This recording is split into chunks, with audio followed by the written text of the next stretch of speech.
자, 미생물의 생육에 영향을 주는 인자 5번째 온도 보도록 할게요.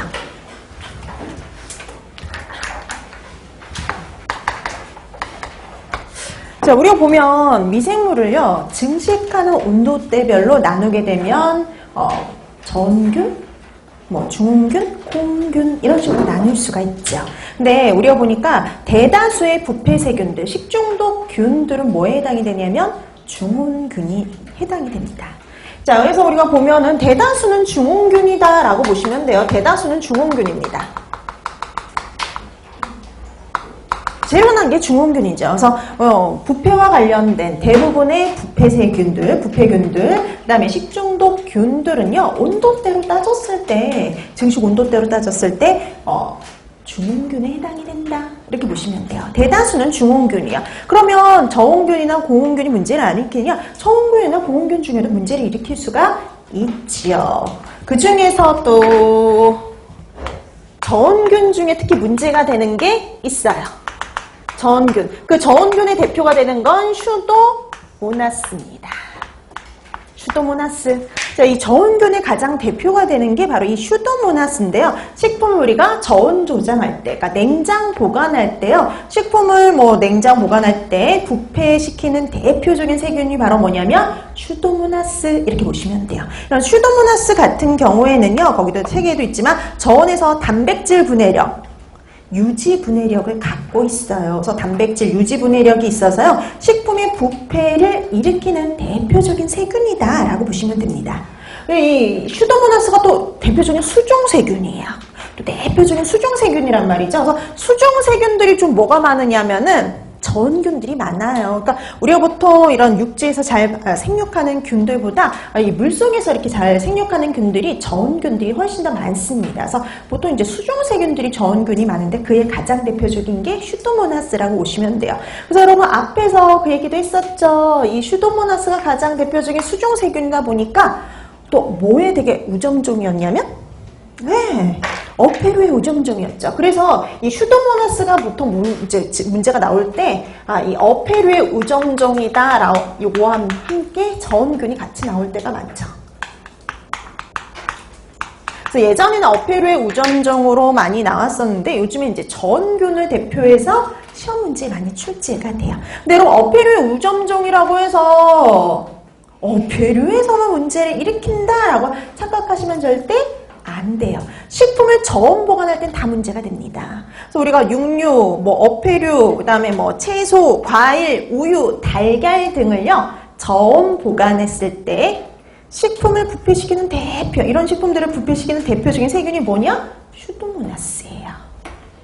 왜냐면 이 슈도모나스가 그 수종세균의 대표이기도 하지만은요, 토양에서도 발견되는 세균이기도 하거든요. 그래서 여러 군데에서 문제를 일으킵니다.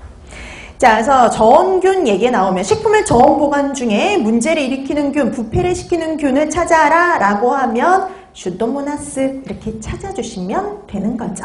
그러니까 이건 시험 문제 여러 번 출제됐던 것들이에요.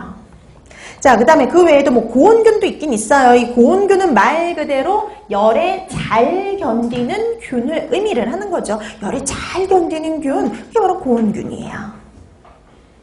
그래서 이렇게 고온균 같은 경우에는 보통 이 지방들이요, 포화 지방들이 많기 때문에 이렇게 온도가 올라가도 잘 녹지를 않아가지고 우리가 막의 유동성을 유지하기 때문에 견디는 게 가능한 균들이에요.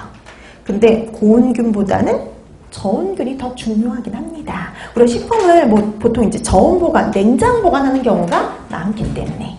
자, 그래서 여러분들 이렇게 중온균과 저온균 확인해 두시면 되겠고요. 그 다음에 위험온도대라는 말이 나오죠. 보통 우리가 이걸 뭘 위험온도대라고 얘기를 하냐면 미생물 증식, 세균 증식이 활발하게 일어나는 온도대예요. 자, 그럼 보통 위험온도대 그러면은 5에서 60도씨입니다. 위험온도대.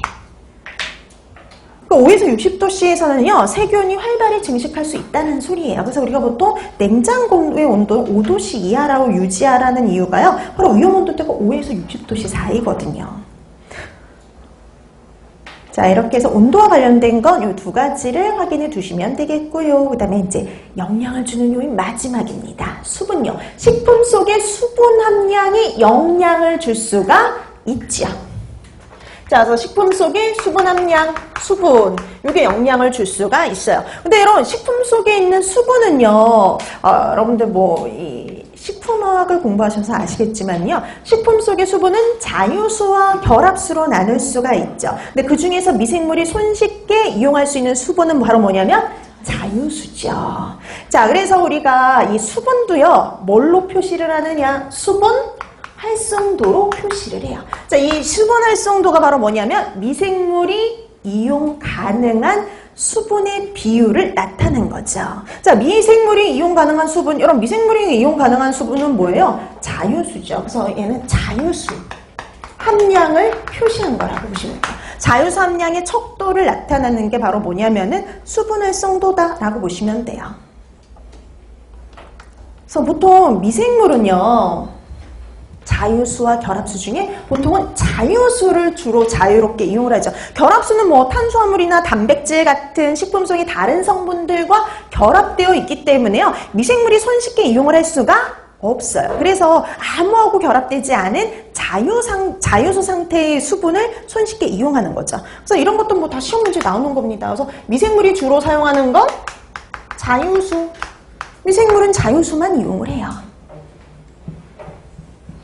그 자유수, 미생물이 이용 가능한 수분, 그 자유수의 함량의 척도를 나타내는 게 바로 수분 활성도다라고 보시면 되고요. 수분 활성도를 구하는 거 방법이 거기 나와 있죠. 거기 보시면은 임의 온도대에서 그 식품이 갖는 수중기압에 대한 같은 온도대에서의 순수한 물의 수중기압의 비로 나타난다. 이렇게 되어 있죠. 그래서 여러분들이 이렇게 해서 우리가 구할 수도 있는데요. 이렇게 보시면 임의 온도대에서의 순수한 물의 수중기압 분해, 같은 온도대에서의 식품 중의 수중기압, 이렇게 나타내죠.